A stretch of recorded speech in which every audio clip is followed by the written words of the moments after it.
Beberapa waktu lalu, Ranah Minang diselimuti kabar duka setelah sebelumnya beberapa kali musibah seperti erupsi Gunung Merapi, banjir, dan longsor di beberapa kabupaten.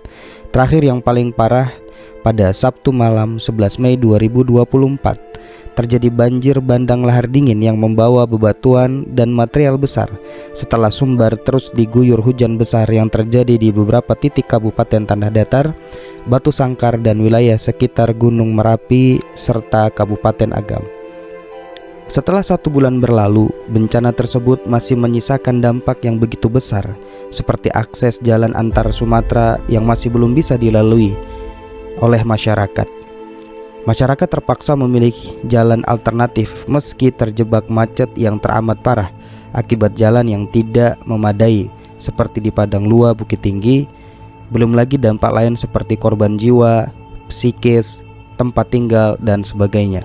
Dari peristiwa ini kita perlu merenungi firman Allah Subhanahu wa taala dalam surat At-Taghabun ayat 11 yang artinya tidak ada sesuatu musibah pun yang menimpa seseorang kecuali dengan izin Allah. Dan barang siapa beriman kepada Allah, niscaya dia akan memberikan petunjuk kepada hatinya, dan Allah Maha mengetahui segala sesuatu.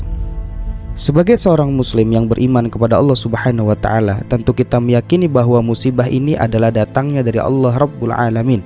Akan tetapi seorang muslim juga wajib mengimani adanya musibah-musibah yang disebabkan karena kemaksiatan yang dilakukan oleh manusia.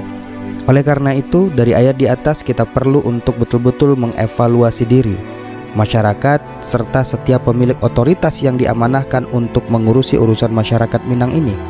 Namun, perlu kita telisik apa yang telah terjadi di Ranah Minang.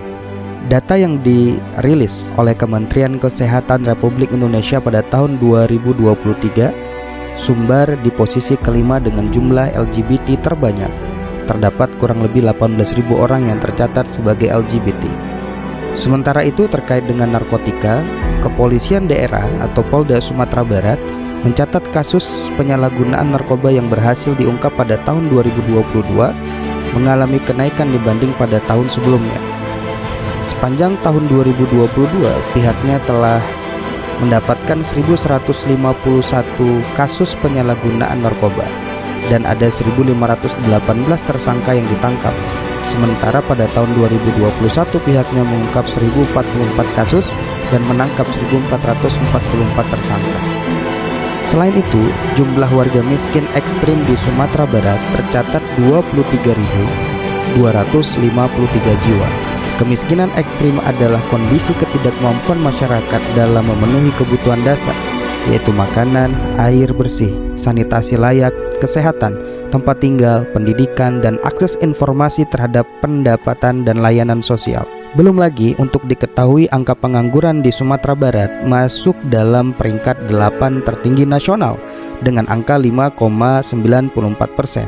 Hal ini mengacu pada data terbaru tingkat pengangguran terbuka atau TPT Indonesia yang dirilis Badan Pusat Statistik atau BPS per Agustus 2023, 16 Januari 2024. Sedangkan angka kriminalitas menurut Kepala Kepolisian Resor Kota atau Kapolresta Padang, Kombes Pol Ferry Harahap mengatakan, kasus kejahatan kriminal meningkat di Kota Padang selama tahun 2023. Naudzubillah min dzalik.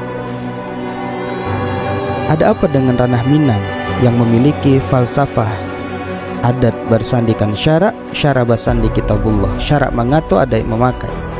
Tidak bisa dipungkiri negeri ini memang memiliki falsafah yang mestinya bersumber daripada aturan sang pencipta manusia, yakni Allah Subhanahu wa taala.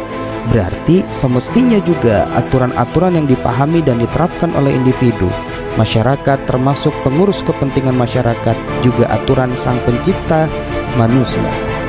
Namun nyatanya justru masyarakat Minang yang mayoritas Islam ini memperlihatkan perilaku yang jauh dari syariat Islam, seperti LGBT, berbagai kasus kriminal yang mencengangkan, belum lagi angka kemiskinan yang tinggi akibat banyak faktor.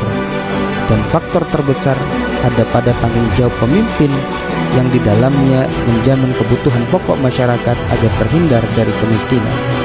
Semua ini akan tidak menjadi hal yang mengherankan ketika kita menyadari betul bahwa individu masyarakat dan pemimpin di Sumbar tidak sepenuhnya terikat dengan aturan Sang Pencipta manusia, karena terpengaruh oleh paradigma kehidupan yang memiliki tolak ukur, kecenderungan, dan berbuat pada paham liberal sekulerisme, memisahkan diri, masyarakat, aturan agama dari negara.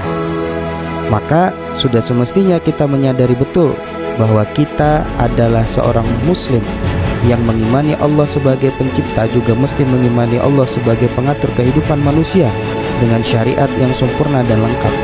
Betul, Islam adalah agama yang sempurna, berarti Islam mengatur setiap lini kehidupan manusia mulai dari aturan sifatnya individu, hubungan antar masyarakat, pemimpin sebagai pengurus urusan masyarakat.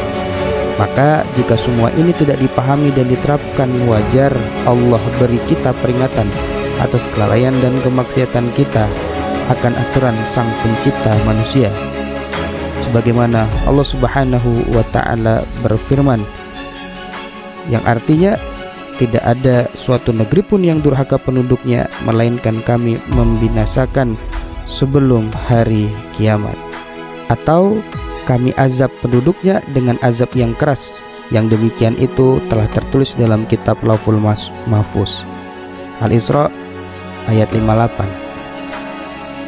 Menurut Ali As-Sabuni, jika penduduk suatu kota ingkar atau bermaksiat kepada perintah Allah Subhanahu wa Ta'ala, mendustakan rasul-rasulnya, niscaya Allah akan menghancurkan mereka, baik dengan kehancuran secara total atau permusnahan, maupun ditimpa dengan hukuman yang amat keras.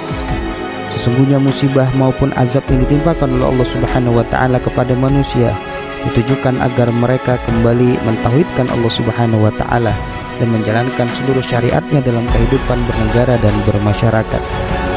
Telah tampak kerusakan di darat dan di laut disebabkan karena perbuatan tangan manusia, supaya Allah merasakan kepada mereka sebagian dari akibat perbuatan mereka, agar mereka kembali ke jalan yang benar. Ar-Rum ayat 41. Maka sudah saatnya kita segera muhasabah dan berbenah, serta kembali kepada syariat Allah. Syariat Allah akan bisa diterapkan seutuhnya apabila terwujud ketakwaan individu, amal ma'ruf nahi munkar di tengah masyarakat, serta negara yang menerapkan aturan Islam. Insyaallah, kriminalitas, LGBT, perilaku amoral, kemiskinan dan kemaksiatan lainnya bisa teratasi. Wallahu a'lam bishawab.